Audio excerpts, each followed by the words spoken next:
This is Build It Baby, the show for big ideas, brave pivots, and bold next chapters. So let's do it. Let's build it, baby.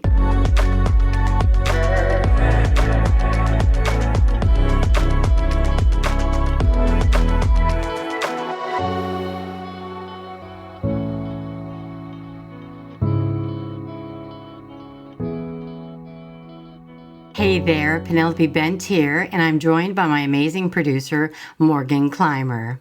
Welcome to Build It Baby. What does it really take to build bold in business, career, or life? Well, it starts from the inside out with mindset, courage, and clarity. This is a space where dreamers become doers, whether you're launching your first offer, pivoting your path, or building something brand new from your heart. We got you. So let's build it, baby. Okay, so here's my question for you. Is it fear that is keeping you from making your bold move, whether it be in business, career, or life? Or is it clarity? What is really the information that you need to be able to move forward? I bought every book known to man on fear, so I have a lot of information regarding fear. I think that's something that I've struggled with for, the last 40 or 50 years, so I really can speak to it. I remember early on when I had first met my husband, he had suggested that I read an amazing book called Dune. And it was a complicated book. It certainly was a complicated movie. But from the book, I learned that fear is the mind killer. And I remember so many times in my career and in building businesses and wanting to step out with a bold move, fear would always get in the way. And I kept reminding myself, that's the mind killer. That's what's going to slow the whole process down, keep me from being able to make the next step or to come up with the next idea or the next phase of my build. So whatever might be keeping you from making that next step, I think fear is kind of a universal a fear of uncertainty. People often think, what if I leave and things get worse? That anxiety about not knowing where the next paycheck or partner or opportunity will come from can feel scarier than the pain they already know. So it's the fear of the unknown. There's fear of failure. Leaving a job or a relationship can feel like admitting a defeat. Many worry they'll try something new and fail, or that others will judge them for not making it work. And then, of course, there's the fear of losing security. Many folks are sticking in jobs with toxic environments. They do have a steady paycheck. They do have benefits. It's a familiar routine.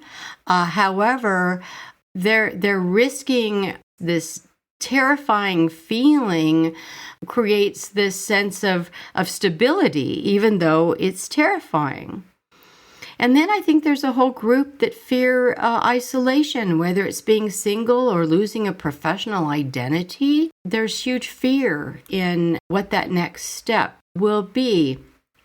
And then I think one of the last pieces is at the root, many stay stuck because they secretly believe maybe this is the best I can get.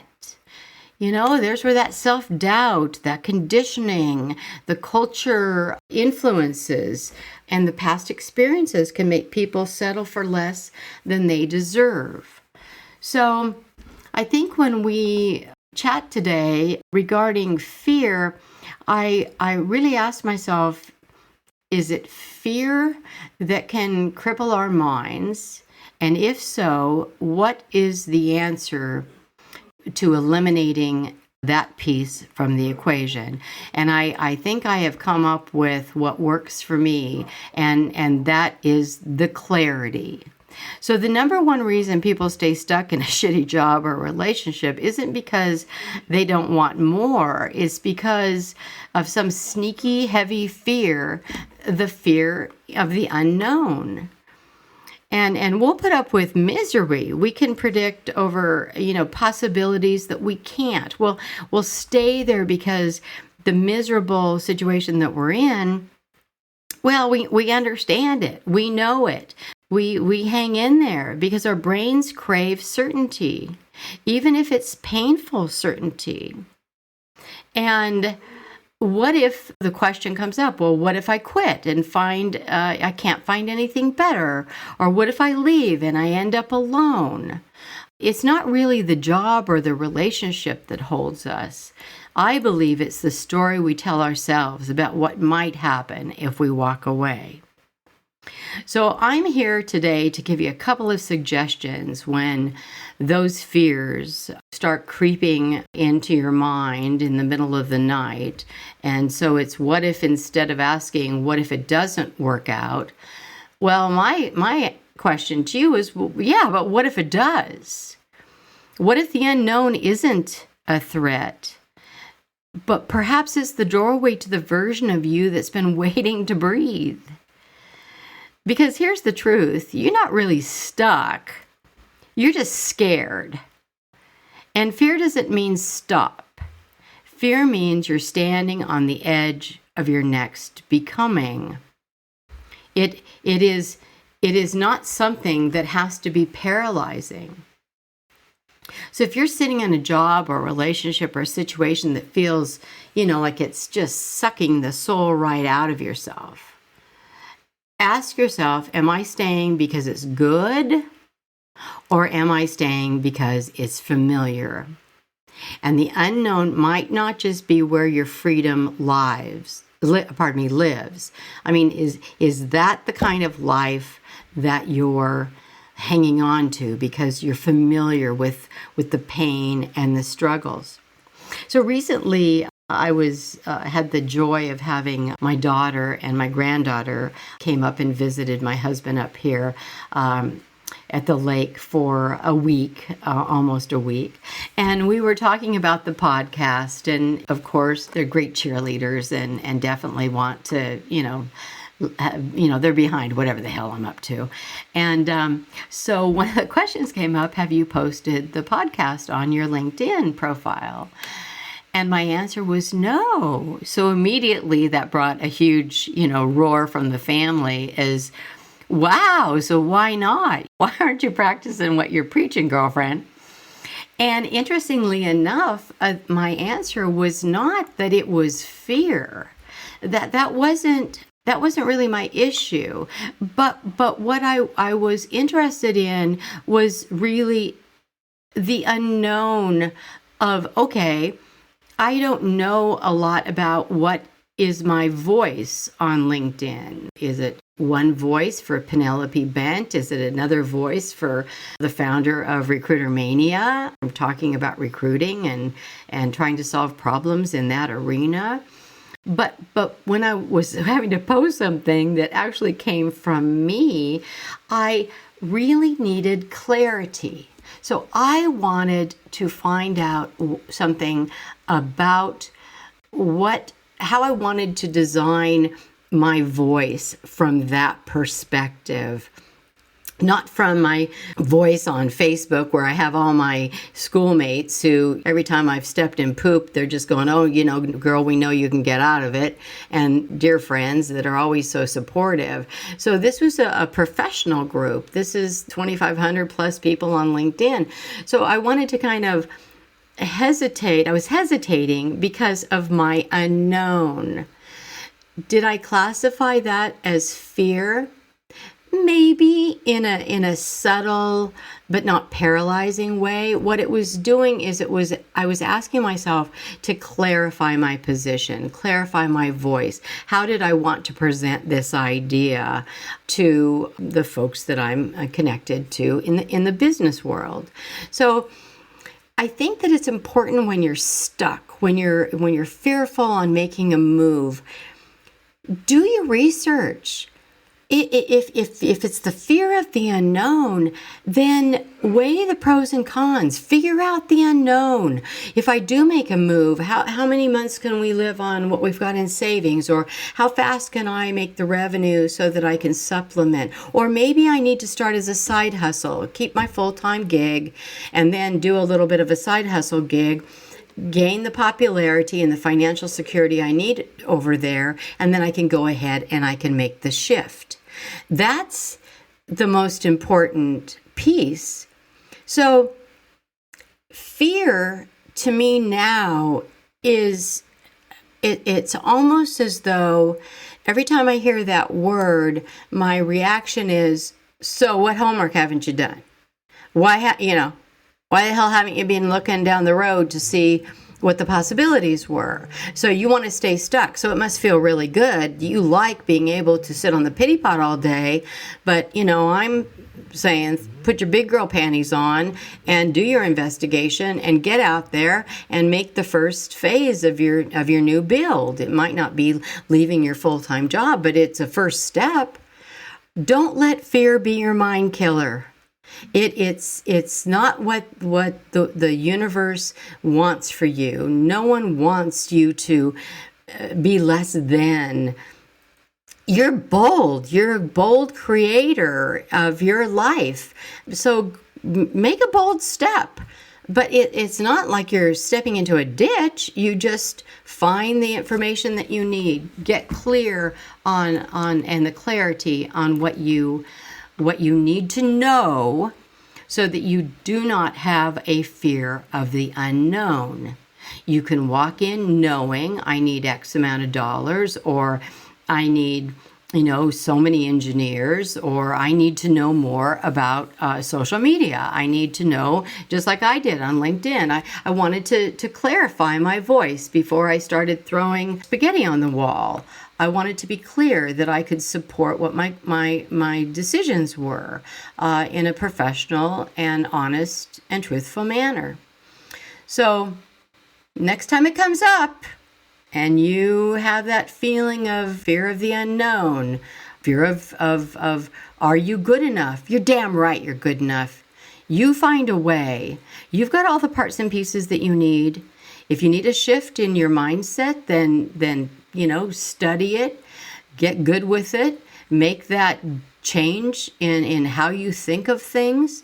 Think of them as coming in easier rather than harder. Things don't always have to be hard to be successful.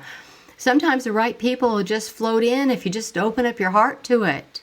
And you're not afraid of the unknown, because somewhere in the back of your mind, there's something that's going to tell you that you're okay, that you're going to be fine.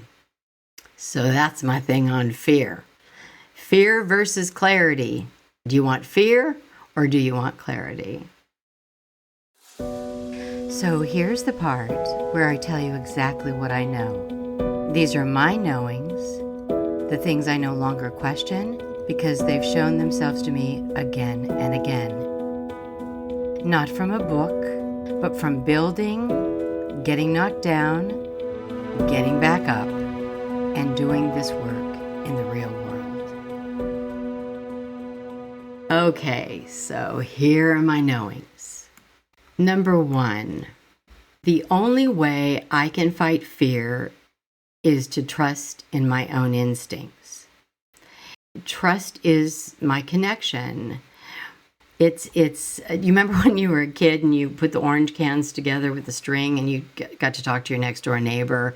You pretended like you had a phone. We did that way back in the day.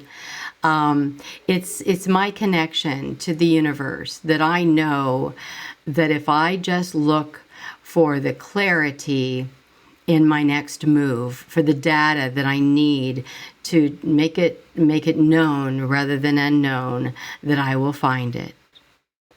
Number 2, I just refuse to be paralyzed and stuck. I refuse for fear to be the mind killer, because I would be positioning myself to be stuck about something that I don't even know. It would make me feel as though I was a little girl sitting in the corner with my blankie, afraid of the storm, when in reality, the storm is just a little bit of rumble and a little bit of lightning and maybe some rain. But, my blankie and I are going to be just fine. So I absolutely refuse to be paralyzed with fear. I'll look for information that'll help me swing out of that. And then number 3, I know that I will always be able to take care of myself. And I know this sounds really bizarre, but my grandmother was definitely a force to reckon with. And she was a single woman for a lot of the years, or a single supporter of her family. And I remember she gave me my first job when I was 14 years old. I actually was, bussing dishes for her. And her whole thing was, make sure those salt and pepper shakers are shiny. And if you've done it once, but you have time, do it a second time. So she taught me that I had what it took to always be able to stand on your own, to never have to ask someone permission that you needed to have money because you couldn't support yourself. So I learned that early on, that I could take care of myself. I might not have the house on the hill, but I would make sure that I had a roof over my head come hell or high water. And then number 4, I really believe that if you're offering, if you're calling, if this thing that keeps nudging you in the night is of sole purpose, with clarity, all the fear in the world does not stand a chance. It will drop away, the sky will open up, your path will be made clear, and you will be able to conquer the unknown.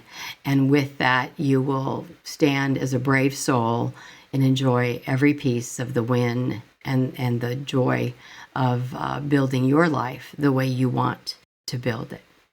So those are my knowings. With that, I think it's time for what's in our inbox. So Morgan, what do you have for us today? Okay, so Elena from Toronto, Ontario sent the following. I feel like I'm stuck on my age. Were you ever worried about your age when you started your podcast? Well, the answer to that is absolutely. Of course, I was terrified.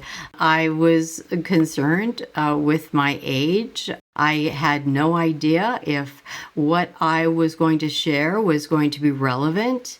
Could I bring something to help small companies that was relevant? Could it be advice that was relevant to their world today? And because I've been in business and continue on in business for all these years, I felt like I had a good ear to the ground on what was relevant. My heart wanted to help. My heart wanted to smooth the path.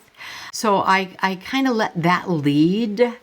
But one thing I also learned was the universe doesn't withdraw the creative energy from you because of your age. I mean, it isn't like all of a sudden, you turn 75 and the universe goes, okay, well, we're done with you.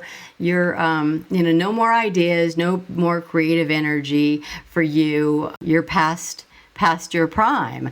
I don't believe in that. I remember my auntie saying that age was just a number. And in some respects, I really believe that. On a personal level, was I afraid that, my friends might say, oh, Jesus, who do you think you are out here with a podcast? Well, the opportunity came up. We had talked about it for quite a long time. I looked at all the pros and cons. Was I up for the task? Yes, I was up for the task.